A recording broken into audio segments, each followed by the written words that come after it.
November 30th. Well, a few hours to December. How did we get here? This is a question I always ask myself.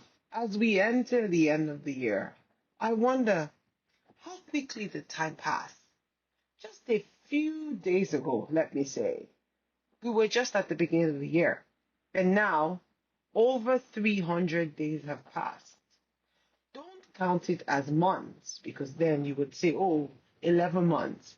But think about it this way over 300 days, you have either chosen to make the right choices or you have told yourself no sometimes.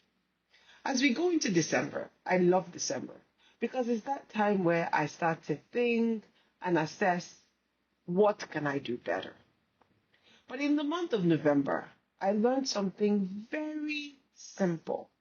And it's probably one of the things I'm going to be telling myself in the new year ahead. And it is the word no. I'm going to stop telling myself no. You know why? Because every time I have an idea and I give myself that word no, I'm stopping myself and giving myself the permission not to dream. And that is something I want you to begin to think about. Just this past week, I finished my first French book. Let me say it again. I wish I could say it in French.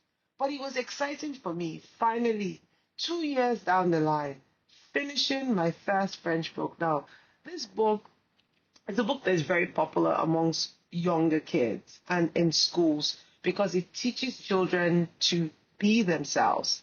And so I thought to myself, it would be nice to write it in another language, French and possibly Spanish. It's been an interesting journey because I personally don't speak French. But I love the fact that I never told myself no. I explored all the options. I asked for help when I needed it. And I kept going.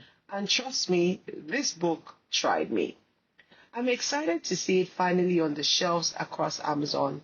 But one thing that I learned from it is if I told myself no at the beginning, this indeed will not be a dream come true. As we go into December and as you go into preparation for another year, begin to ask yourself, what am I going to change about my decisions? When do I need to tell myself yes more and allow myself the permission to dream? Because guess what? God has said all things, every single thing will work out for your good. And most importantly, it is the fact that every time you tell yourself yes, you're basically living your life to the fullest. Have a fantastic week. And don't forget, tell yourself yes.